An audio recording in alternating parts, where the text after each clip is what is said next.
Hello PvPers, Lord of Hollows here with a weapon insight video where I'm going to be talking about the lore and effectiveness of a particular weapon.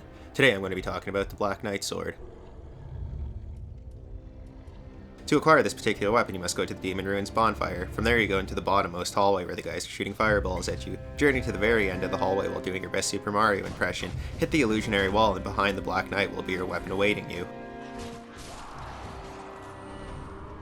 When you first go to the Demon Ruins, there are two Black Knights that are, well, demon hunting. And by the piles of dead bodies, I'd say job well done. When reading the weapon description, it tells this is a great sword wielded by the Black Knights who wandered the lands like a particular black swordsman. Also, the Black Knights constantly face foes larger than themselves, and this sword's unique attack greatly reduces enemy poise. In Dark Souls, Gwyn had many great warriors, Ardarius, Ornstein, Smo, and many others, but his regular infantry consisted of the Silver Knights, who he led to victory against the Everlasting Dragons. But when the Witch of Izalith tried to recreate the first flame, she instead gave birth to the Chaos Flame that consumed her and began spawning demons. Gwyn, as always, stepped up by sending his Silver Knights to fight the demonic threat. Those knights that survived were changed, their armor charred black and their shields became high in fire resistance. When facing these large foes, weapons that reflect as such were required, and thus the Black Knights were born. Black Knights are Gwyn's special forces sent on solo dispatch missions across the lands to slay demons, a lot like Guts during the Black Swordsman arc.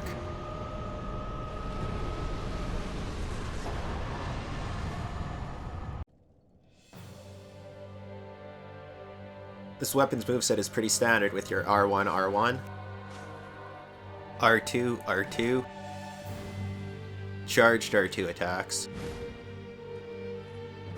your kick, jump attack, backstep R1, backstep R2, running R1, running R2, two-handed R1, R1, two-handed R2, R2, two-handed charged R2, R2, two-handed jump attack, running R1, running R2, backstep R2, backstep R1, and the weapon skill. For this character I'm using a standard quality build. Figure 25, Attunement 10, Endurance 29, Vitality 30, Strength and Dex both at 45, Intelligence and Faith both at 9, and Luck at 7. The gear I'm using is the Black Knight Sword, the Black Knight Shield, full Black Knight's armor, and the rings that I'm using are the Hornet's Ring, which should actually be a Wolf's Ring, the Ring of Steel Protection +2, the Chloranthy Ring +2, and Havel's Ring +2. If you look to the right, you can see my AR and damage absorption. I don't really feel the need to go through that. This weapon skill is Preservation. At first glance I began to think this was useless, a 3-second poise boost, but after watching a particular skills video, I began to use a skill shield, and boom, an OP R1 eating motherfucker was born. When using this weapon with a skill shield, whether it's raised or not, using the weapon skill at the same time you get hit, you'll become an R1 eater. You will deflect thrust attacks like escots, spears, sword spears even, and also rapiers. And as for the spammy short sword class, while using a properly timed weapon art, you will block the first hit, poise through the second hit, and begin your own combo. This technique can be used through almost any attack.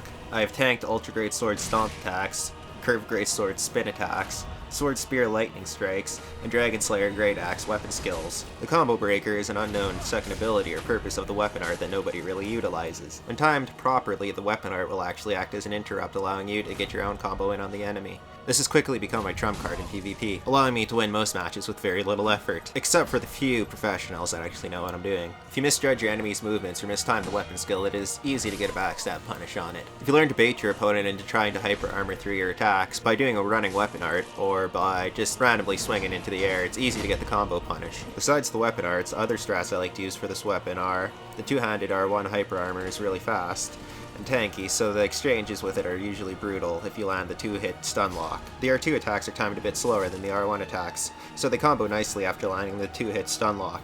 A third hit can be comboed if you land the roll punish. Timing the R2 attacks will catch people off guard, and even if not fully charged, the partial will do additional damage. The one-handed R1 attacks are horizontal and can be dead angled to get roll punishes or even 360 stun locks if you want. It's always good to have offset timing and to change up your attacks and keep them varied at all times, not just to think that you could poise through everything and, well, tank every attack. The only other information I have on the weapon is that it does 20% additional damage to demons, so the 3 demons that you fight in the game, if you use a Black Knight weapon against them, it will make it a little bit easier.